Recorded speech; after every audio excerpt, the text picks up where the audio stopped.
a trauma and brain injury survivor whose story of resilience has become a platform for hope. After a devastating motorcycle crash, Nicholas endured a long recovery that could have left him in silence, but instead, he turned it into a mission. For more than 15 years, he has battled anxiety and severe depression, and today he stands as a powerful mental health advocate. He has spoken before international organizations, political leaders, and even the United States Congress about recovery, isolation, and the urgent need for awareness.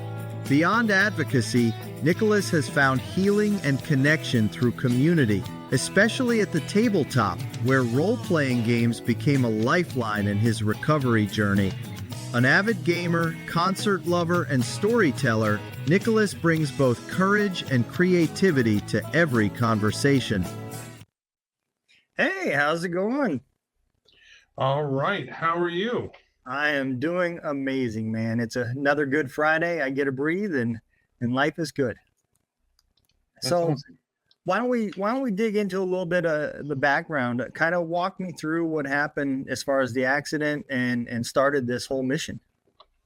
Sure. Well, I had a real 2014. I had a real rough separation and which divorce, and I know I had a lot of friends that were motorcyclists, and I got my license around then, and I really wanted to kind of get a new bike. So I had a license roughly about a year, and I just bought a new bike, and I was it was in March, and we're living northeast, so we actually had some snow beginning of March, and I was afraid I didn't want to get my paint all messed up on my bike, so I had a storage unit. That's where I had all my stuff for my marriage and that's where I would ride it around at night.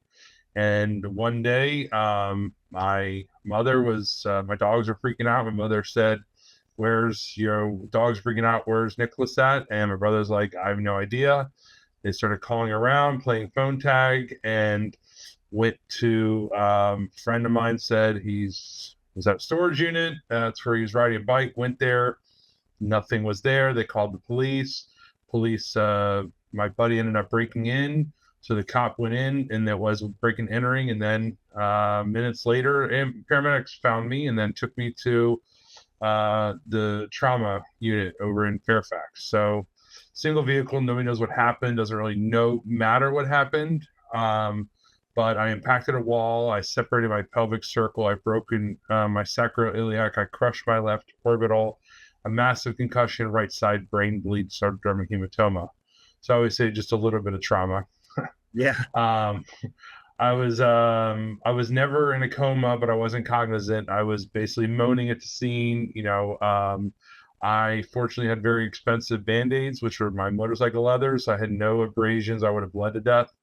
I didn't have to have brain surgery. They were worried about the bone was going to pierce my brain, but unfortunately it did not. And it was just a lot of swelling. So I had quite a bit of surgeries. Brain injuries every brain injury is different. Every injury is different. So I was non-weight bearing. I separated my pelvic circle. So I couldn't stand. I couldn't sit up. But when my brain injury happened, obviously I have no idea what's going on. So they literally had to tie my hands down. They had to tie me in bed. The time they didn't, I pulled staples out of my head, because I said that movie Face Off, my ear to ear, they had to pull down my face to redo my eye. Mm. So I pulled the staples out, pulled the intubator out, and one time I stood up in bed and I ended up breaking the sutures that were holding my pelvis together. So now I have a plate that holds me together. Oh, So I ain't wow. never going. Yeah, all that fun little medical stuff. So, but through that, so I was there for roughly a couple weeks, and again, never as a coma, never cognizant. I had these crazy memories, if you will, or my brain was kind of coming into consciousness. I kind of had these weird visions or things I thought were going around, these dreams, but it was just my brain trying to come to it. I like to talk about how music's been a very much, you mentioned it, and that was an amazing intro, by the way. That's an amazing intro. It was awesome. Um, but but music has definitely been part of my healing, and through my separation and divorce, I listened to a lot of my music station, my Pandora heavy metal music station, Typo Negative, which was like handful of gothic metal and dirges, and my girlfriend would play my music all the time, and it was interesting. So you could see my blood pressure rise, like when I was in pain spikes. When my music came in, it literally lowered my blood pressure, like it calmed me down. Yeah. So but then I was when I started waking up, it was March 23rd, and then I was taken to March 26th. I was taken to a rehabilitation hospital where I woke up. I saw two of everything. I couldn't really move my left side. And that's where I had to kind of face what it was I went through, and how I'm going to, move forward with this. And yeah, and it was definitely I don't envy it for anybody. You don't want people to try to have to do it. But I like to talk a lot in general. I like to talk a lot. But again, every injury is different, and right side brain injury, I didn't have control of my thoughts. I was very compulsory. I was very emotional. Right side of your brain is how my vision works. So I had to relearn how to, use my sight. And then right side, left side negligence, and left side, right side. So I didn't have full feeling in my arms, and I couldn't really move my leg at all. So that's where, this idea of acute rehab, comes into play. And it was weird because I could talk, so I don't know why I'm in speech therapy, but it was trying to get me to force myself, to encourage myself to slow down, to try to take things in. What else is going on out there? Trying to learn about myself. And then occupationals, trying to go through and becoming independent, first trying to relearn how to use my eyebrows and control my vision, and then, eating and, restroom and bath, and then, sitting, standing, etc. Standing wasn't an option. I was released in a wheelchair.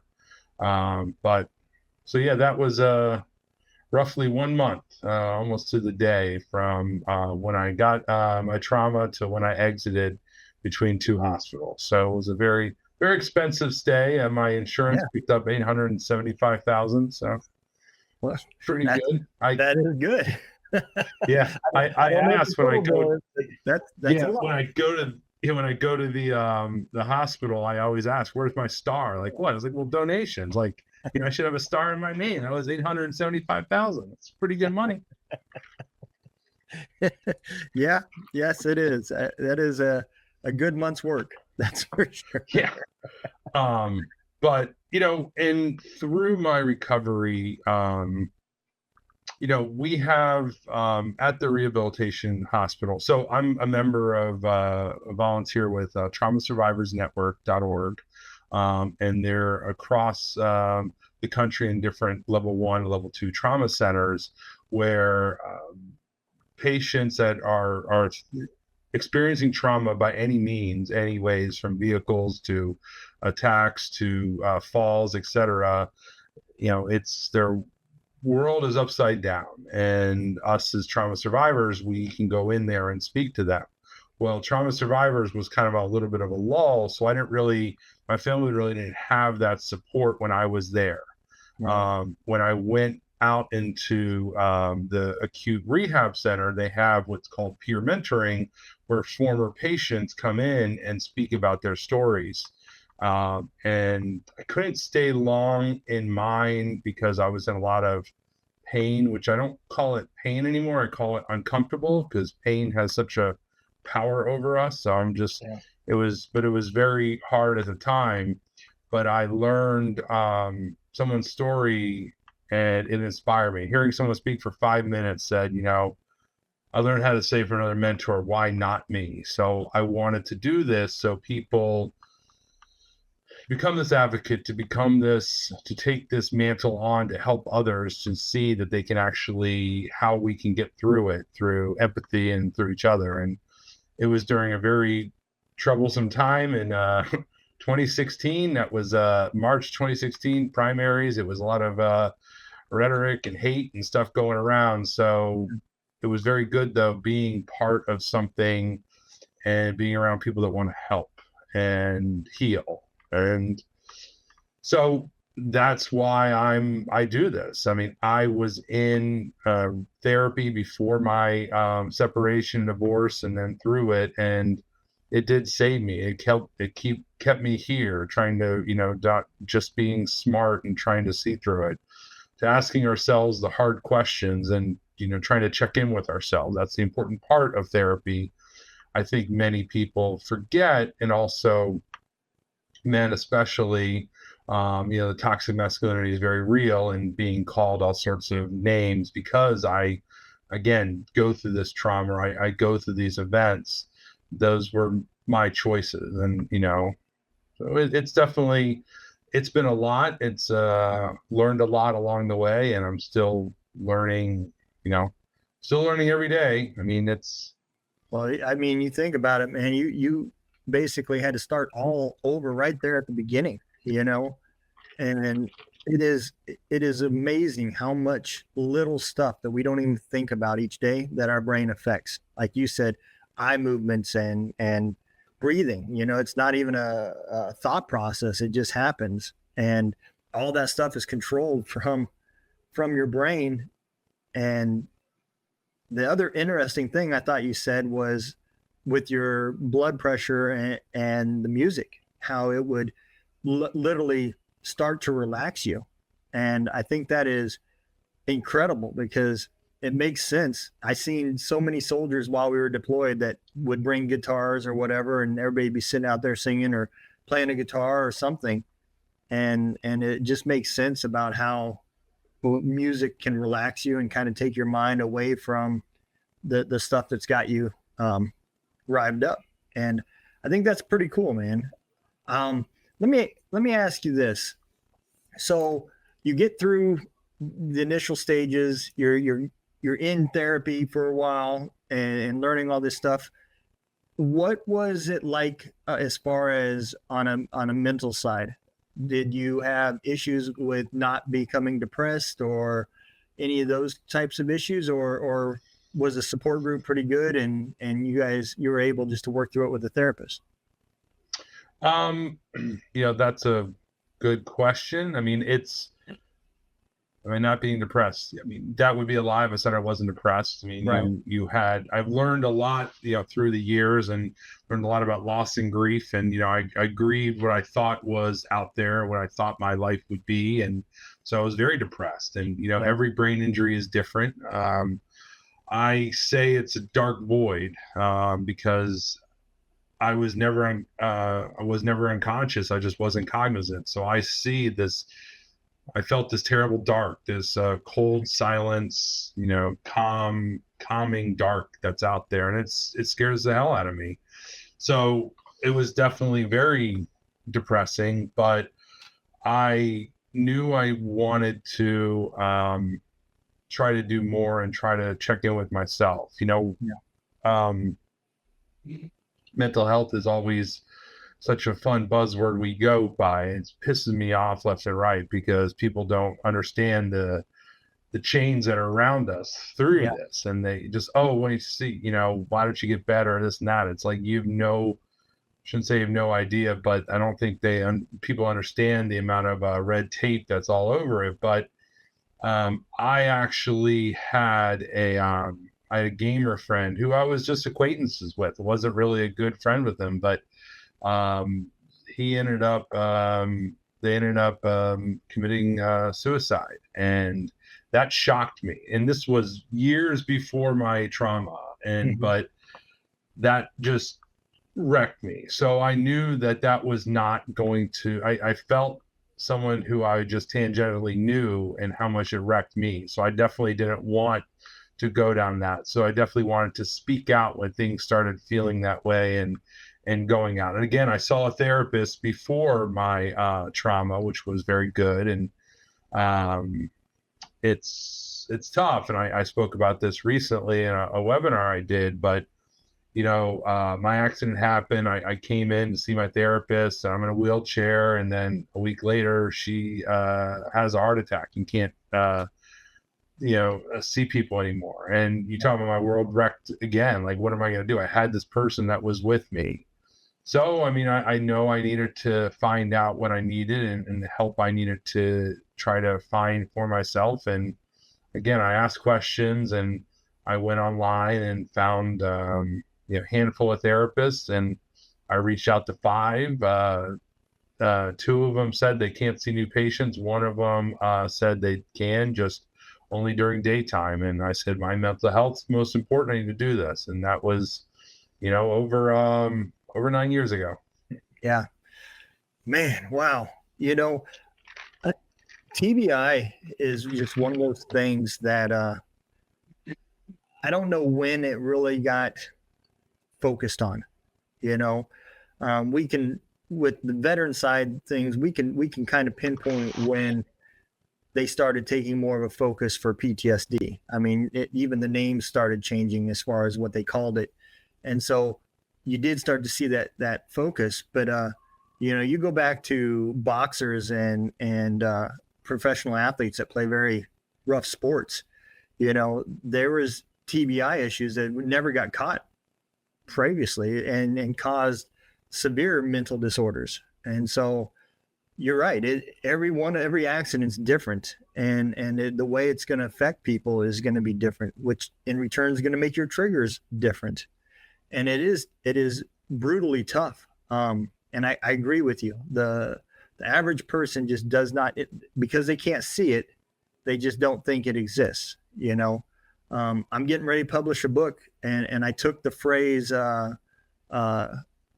demons. I'm fighting my demons, or he lost to his demons, and I changed it and turned it into, what if they were real demons? What if our mental problems was something that followed us back? And it's called When Demons Followed Us Home.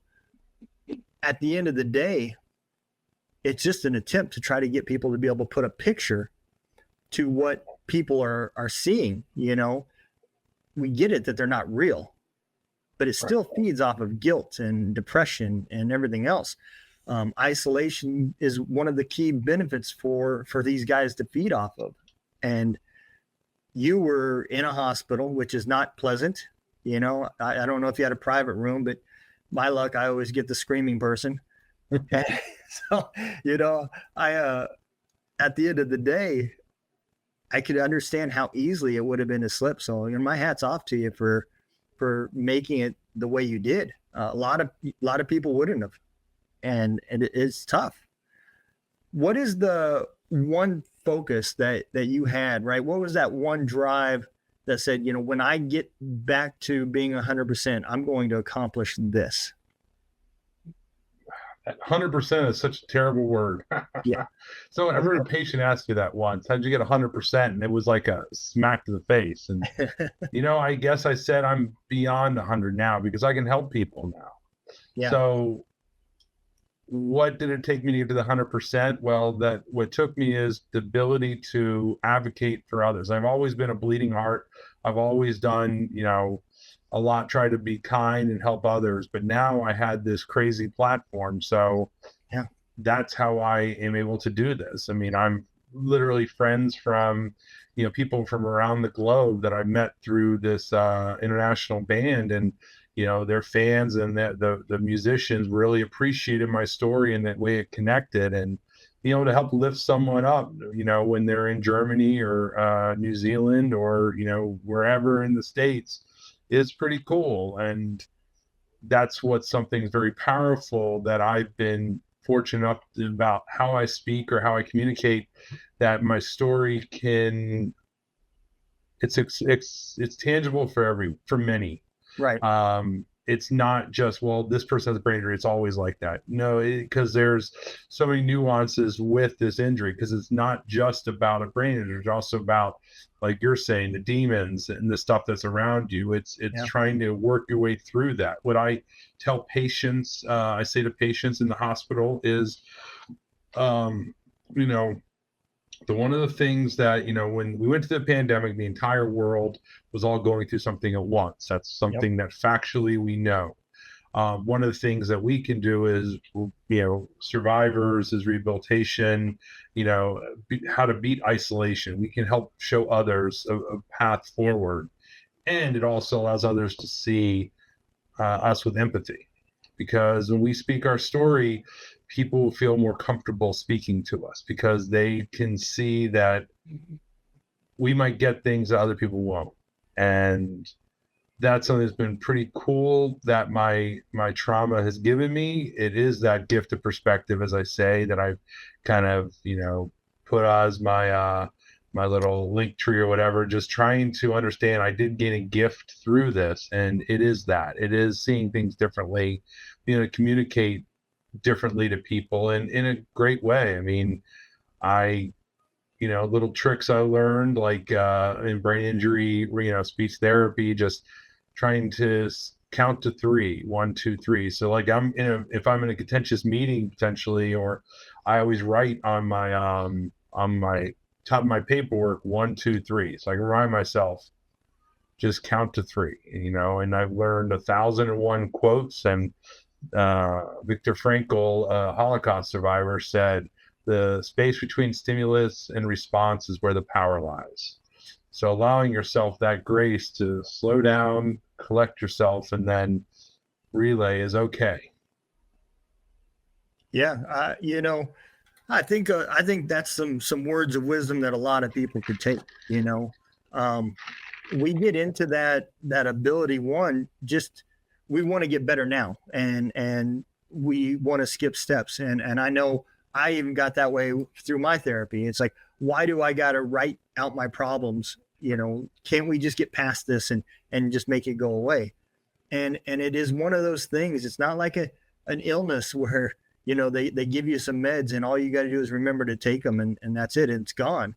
The meds that we're given now are literally treating symptoms, giving you the opportunity to work the steps and work through the trauma. And a lot of people just don't get that part of it. And it's because it's tough. It's not easy. I've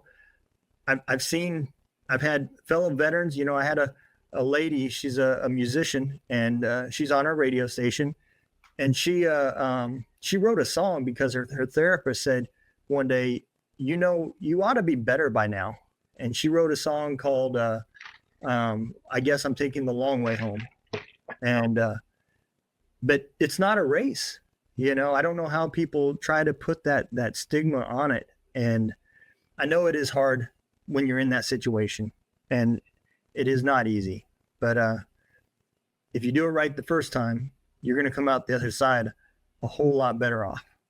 And I think the nonprofit side of the world helps tremendously, because, like you said, volunteering and helping others is literally therapy for yourself as well. So let's dive into a little bit of the nonprofit that you're with. Where are they located at, and what all do they do? So Trauma Survivors Network is, there's local chapters all over the country, and technically world, Canada now, and Australia. But they are in different trauma centers. And if someone passed through trauma, or not emergency room trauma, is a different story. They have potential support groups for them, and this trauma support group is in person.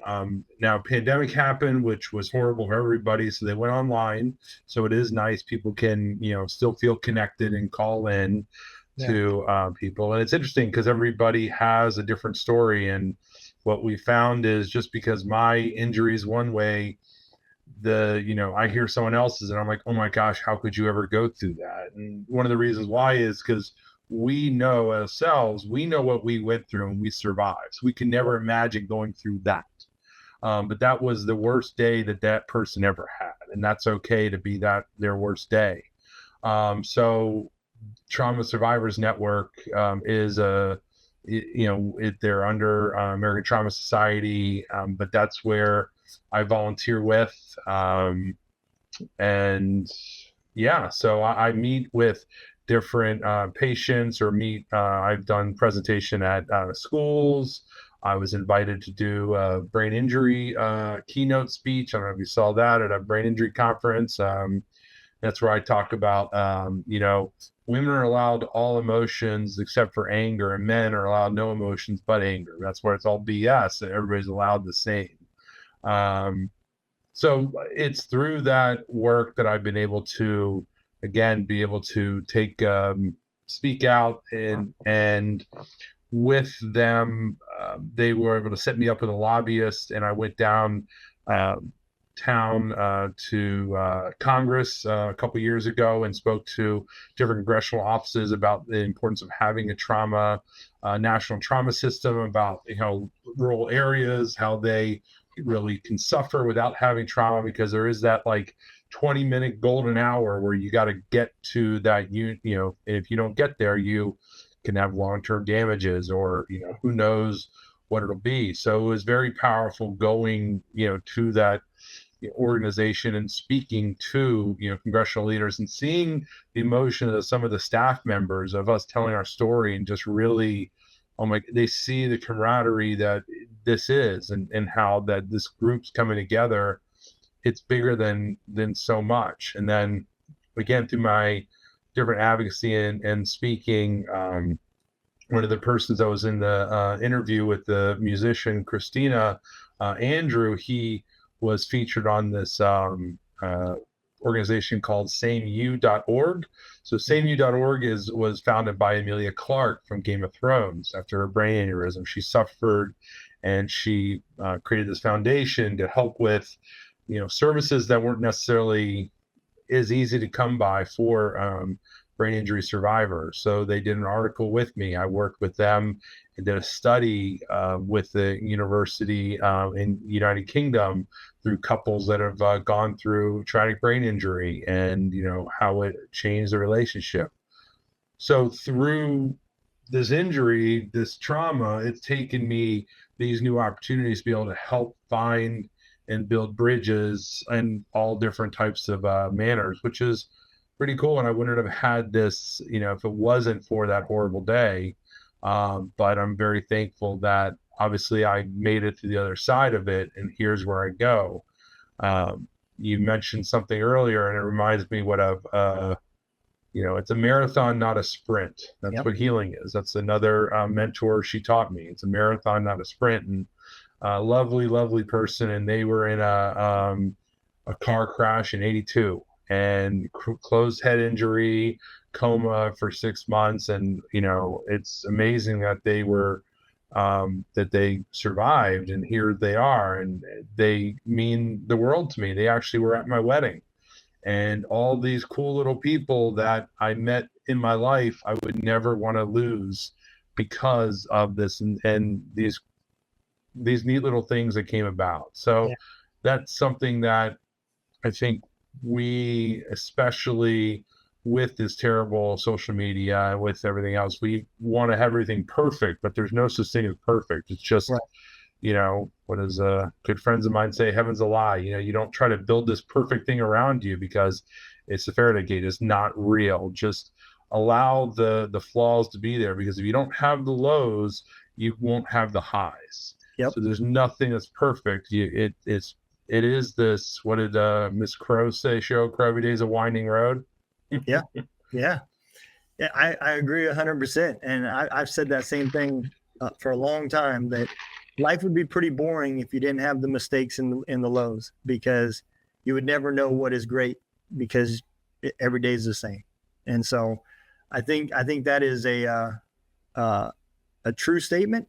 And I think that's kind of one of the reasons why so many veterans don't like taking their medications, because it kind of puts you, there's no real highs, no real lows. You're just kind of here. Right. And so I think that's just another validation to your statement that, life would be pretty boring without it. Not to mention the lessons learned. Um, People are learning from your situation every day. Every day that you speak to somebody, you're reaching out and you're touching another person and building their knowledge base, if nothing else. Maybe one person picks up how to deal with somebody with trauma, another person picks up, how it affects people. I mean, just there's all sorts of things. It's not just the people that have trauma happen to them. And I think it's great that you guys were able to speak to Congress, because there's so many lobby companies out there that are lobbying for just greed and purposes.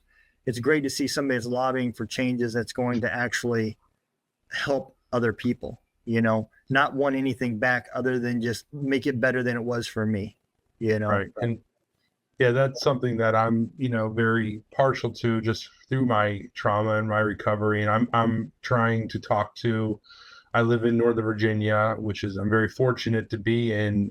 Again, I was right near a trauma center. There's a lot of opportunities for me, but I'm speaking to my state representative, and I want to go to Richmond to help them, to help talk about, some of the barriers that are around mental health and therapy and the costs, and just try to allow some visibility. Like, I have a very good job, but I spend tens of thousands of dollars on therapy because they're not in network. And, the idea of, we can find someone else. Like, you won't find a different therapist for your babysitter for your kid. Just, I'll pick some random person. Well, no. And I was like, because you have a relationship with them. And so I had this trauma, I had this stuff. So I have all these people that are in my corner now that are not going to be like, okay, my insurance sucks now, so let me just throw them away and just get someone else.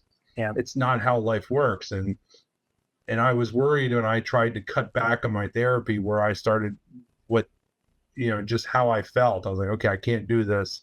Money is it's just money. At the end of the day, I got to see therapy. I has to help myself. And again, that's why I speak up, and I will always say the quiet stuff loud. It's just kind of who I am now. It's just, when I see something, I say something. It's wrong, so I will say it, Yeah, 100%. I wish more people were like that, to be honest. It is it's refreshing to see people that want to see change, and anything that makes our country better today will be stronger for tomorrow. And that's a very statement that I think we need to hear in today's world. Let me ask you this. So when you're dealing with another patient and you're telling your story, right? And you're interacting with that person, can you kind of tell what stage they are in healing by their story and the way they act around it, or is it just most of the time it's so early in their time frame that you just can't really tell? A lot of time it depends on. So it's in the trauma. It's very early. If it's in the rehab, it could be 2 weeks or 3 months from it, so you can kind of see it. So immediately it's the fear of whatever they're going through. They feel like they're going to be stuck in that. In the early trauma stage, they don't know what anything's going to be like, and then there's the despair when they're going to get better. And that's what's powerful about the peer mentoring, because the patients can see us speak our story and talk about where we are, and they can see themselves potentially where they are. Or also, if their caretakers or loved ones are there, they can all of a sudden see someone else who's come through the other side. Because when we love someone and we care about someone, we only see them in that situation. We don't see them, at 5 steps ahead. Yeah. And one of the things that I know would really suck when someone visited me, people always, many times, have the nicest intentions. Oh, you're doing great. It would piss me off so much. But I've learned that, it's just people being trying to be kind. And, I am doing great compared to what I was seeing 3 weeks ago. I look a lot better. But I know I can't say that. I know as a mentor, I saw patients, and then I've seen them 2 weeks later or a month later, and they do look, I can see the improvement, but I will never say you look better. Yeah. And I just say, I'm glad you're here. I'm glad to be part of this journey with you. And I'm glad that you're part of my journey too, because they really are part of my healing too. Being able to help them has helped me heal. Like, you mentioned earlier, if I've helped one person, I guess it was worth it, is what I say. And I probably do that to discount myself, but I try to help people every day. And I said in a webinar, I said to some friends, if, just try to do the next right thing, and just, if we just try that, it'll be good. And, when I started looking at your podcast, I was very excited, and I'm not a veteran, and my father was in Vietnam, but I actually have quite a bit of friends who were in the military, and that's actually one of the reasons why I wanted to reach out, because there's not many pictures. Most pictures of me were deleted. There's just that one horrible picture of me holding that comic book where I have this glass eyes. And a good friend of mine, they said that seeing that picture, they saw soldiers with head injuries, like that look, that glass-eyed look. And for me, that was very powerful to be like, how can I help? And then, you mentioned, and I could talk forever, of course, but in a patient, long story, I saw a patient, and it was a reference to Batman somewhere. I remember going to a comic book show. As you can see, I'm a big nerd, but I met one of the writers and artists of Batman. Tom King was his name, and I told this patient story, and I said, "What would Batman do?" So he picks up a comic, and he says, "It's okay to be scared. Everyone gets scared. Now's the chance to be brave, Batman." Well, Tom King actually used to work with soldiers with PTSD. So he's a writer, and that's something that I like to tell people about, the neat thing we can find with the creative outlets, about how it can help someone. Yep. So it's just like that terrible comic of me is holding this Thor comic. Well, that was the Thor of Jane Foster, where she has cancer and picks the Thor's hammer and then becomes a superhero. But when she drops it, it's riddled again. And I told Jason Aaron how that's just like what I'm going. Like, you imagine this being stuck in your own body. You can't do it, but you have this way. I mean, how much is this like this? And obviously, Jason Aaron wrote this way before he met me. But look at that. And then, speaking to musicians and telling them how their lyrics really helped you go through the darkness, and that means a lot to them. And it's very, very cool. That webinar I did, I just saw my bands I'm friends with, one of my favorite ones, Lacuna Coil. They have a new album out, Sleepless Empire. A lot of it's about depression and anxiety, and I just did a conference about that. So I put 7 different lyrics throughout in my webinar from their album into it. That's awesome. I think a lot of musicians are like that. Their thought process isn't about the money and the fame. I can speak for a lot of the artists that are on our radio station, which are all veterans, but I get it here all the time. They're like, "Oh, you can just have my music, you can play it." Well, there's regulations and stuff that stops me from being able to just throw it on the airwaves. But that's just them saying, "I just want people to hear me." They don't care about the royalties. They don't care about any of that stuff. They just want somebody to hear it. Maybe that song reflects to them, or it helps them in some way. And that right there is healing for themselves. And I think that's a very honest statement that, creativity does invent forms of therapy. And I think that's one of the reasons why there's so many neat nonprofit groups out there.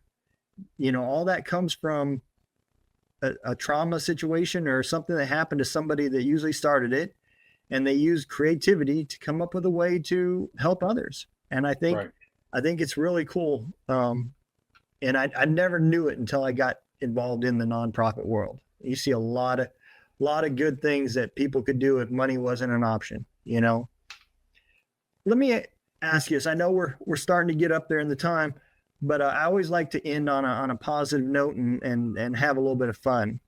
If there was anybody in the world that you could sit down and have a conversation, live or dead, who would you want to talk to? Wow. Man, that's a crazy put me on I've gotten some crazy answers back too. Um, it would be a musician who I really helped me through some dark times. Peter Steele with Typo Negative. Okay. He died in 2010. I never got to see them. I kept putting it off. I put it off because I was like, oh, I got work, I got this, and he died of a heart aneurysm. Suddenly, in very good shape, and just so I would want to, talk to him and just let him know how much, as dark as it was, how much it helped me get through this. And I don't know how it would have been with this today's climate with all the politicized and everything else, but I know that people's lyrics and his work, his pain definitely helped me, that I never knew how I never imagined how much it would help me and how much I can really validate this thing I just enjoyed when I was younger, like how much it helped me. Yeah, 100%, man. I think that would be awesome. So one last question, and now I'm gonna give you some time to plug your nonprofits and how to keep up with you. If you and him could go to dinner, what are y'all eating? What's that meal you want to have?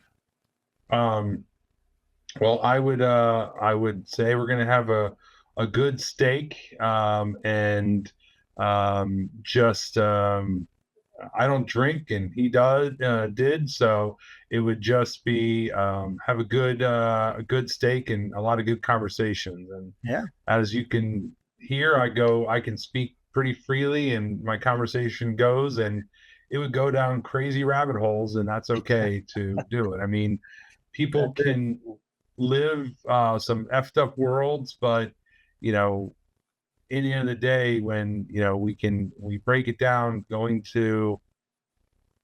into nature, going into the world can really help us live. And one of the things that Peter was known for, they call him Green Man, but he used to be he used to work for New York Park. So when he wasn't on tour, he was he would work as a park ranger in New York. So they for him, that was always special. So when I'm sometimes stuck, I'll go out with my dogs out in the world and see nature. And sometimes for me, it's nice to feel as minuscule as I can be, to see how amazing this world is around us. Absolutely, man. Well, Nicholas, I'm going to bring you forward, man, and give you that opportunity to tell the world how they can keep up with what you're doing and how things are going. Well, thank you. I volunteer with Trauma Survivors Network, traumasurvivorsnetwork.org. If you go there, you can find potential local area trauma centers that might be able to help bring support. I have a very small link tree of Gifts of Perspective, where I have my various interviews, my webinars, podcasts now, and YouTube videos where I can just help out. And also might have some resources for those to find something out there. I can just tell someone that no matter what, then as long as you feel that you're not alone and that people are out there and people care. So that's it. Absolutely, man. Well, guys, I hope all of y'all enjoyed the show. And I strongly suggest if you don't know much about TBI or depression or any of that stuff, take some time and go read. There's plenty of podcasts out there. There's plenty of nonprofits out there that you can get some good literature and understand. Maybe you know somebody or don't, but if you want to know, you should definitely follow up and learn. You never know when you can use some of that advice to help another person. So I hope all of y'all enjoyed this episode. I hope all of y'all have a great day. Remember, don't let the day kick your ass. Kick the day's ass.